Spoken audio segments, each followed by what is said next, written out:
Chapter 1182 might have just revealed one of the scariest mechanics in all of One Piece. Because I don't think the real reveal was the rain god ZaZa.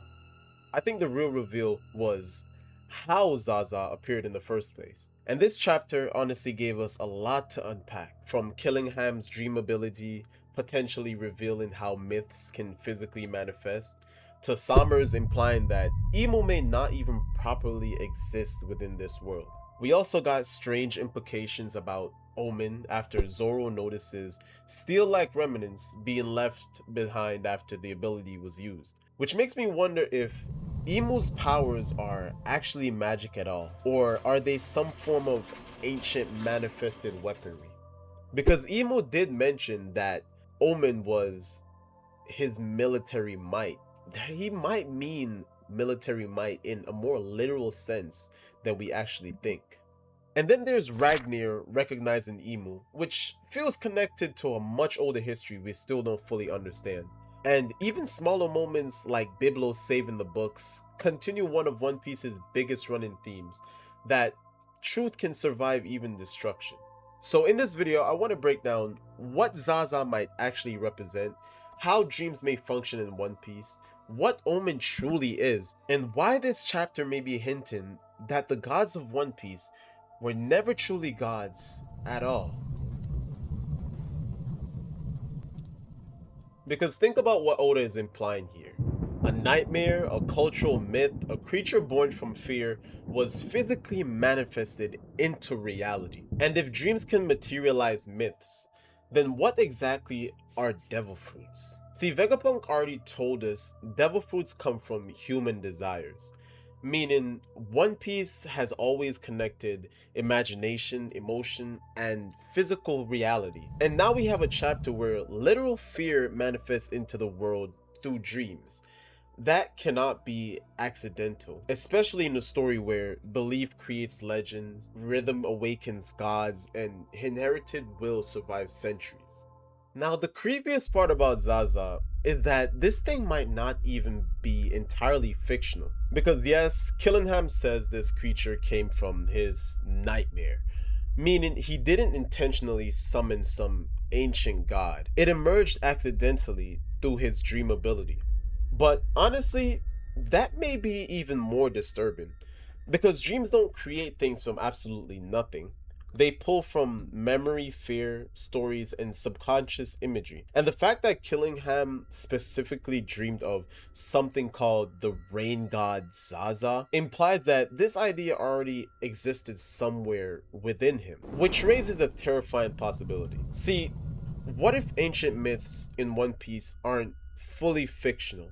What if they're just fragmented memories, distorted echoes of things that once truly existed? Because One Piece constantly connects different types of motifs: dreams, belief, memory, and even reality itself. And we know devil fruits come from desire. Nika survived through faith and rhythm, and now nightmares themselves can be physically manifested. So maybe ZaZa matters less as an actual god and more as proof that the subconscious in One Piece can resurrect ancient fears into reality. And this is where the chapter quietly starts connecting back to Emu. Because Somers says something insane here. The great Emu's body isn't meant to be out in this world. That line feels way too specific. Because what does that even mean? Why phrase it like that? He didn't say Emu is too powerful, but rather their body isn't meant for this world. Almost like Emu exists outside normal reality itself. Then Oda gives us another huge clue through Zoro. Zoro notices that after Emu's power is used, actual steel-like objects remain behind. Physical remnants, meaning these abilities aren't pure illusion. And this changes how we should view Omen entirely, because Emu described Omen as military power. At first that sounded symbolic, but now I think Oda meant it literally. See, what if Omen is manifested weaponry? Ancient technology fused with fear, willpower, or even dreams. Then we have this panel of Summers right here, which might quietly explain the entire mechanic. Because even though Emo isn't the one who is using the omen, it still transforms into wings on Summers' commands, which means that the users are manipulating the manifestation of the omen itself. And honestly, that makes Agorosei's transformations even more suspicious, because their forms never felt like normal devil fruits. They felt imposed, distorted, like living nightmares.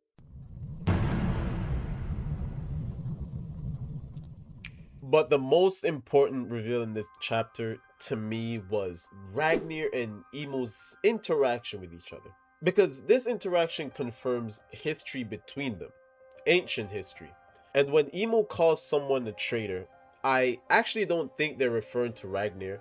I think they're talking about the previous Nidhogg user, potentially an ancient god or ruler of Elbaf. And if that's true, then Elbaf may have betrayed Emo during the Void Century. And by Elbaf, I mean the ancient warrior giant, not the country itself. And this is why the Biblo scene matters so much. Because while all this chaos is happening, Oda quietly reminds us that knowledge continues to survive destruction. The books survived Ohara, the truth survived the Void Century, and now even hidden libraries survive fire itself. One Piece keeps repeating the same idea. Truth can be buried, but never fully erased. And another thing about the whole Biblo section is, since we see that Biblo made his way down into a tunnel or like just an underground bunker where he brought the books to safety, I'm wondering if there are other bunkers on Elbaf that connects to different facilities or laboratories, because as we've seen, Lilith and Bonnie discovered that one science lab, that ancient science lab that has been there for quite a long time. So I'm wondering if there's any other places on Elbaf that has such infrastructure, and if there are tunnels connecting to those infrastructures that maybe Biblo has most knowledge to because of his age and how much information he knows. And it would be amazing to see Chopper actually interact with Biblo and learn about that and help the Straw Hats to like explore, like mostly just Robin, maybe Lilith or Frankie, the people who are mostly into science and history, you know. But that is, Elbaf is still standing, or is still not burnt to the ground by the end of this arc. But yeah, you know, honestly, I think chapter 1182 is quietly revealing the true horror of this world. Not that gods exist, but that belief itself has power. Dreams become reality, fear becomes monsters, myths become history, and ancient ideas become weapons. And if that's true, then maybe the final enemy in One Piece isn't just Emu. Maybe it's the world humanity accidentally created through its own fear.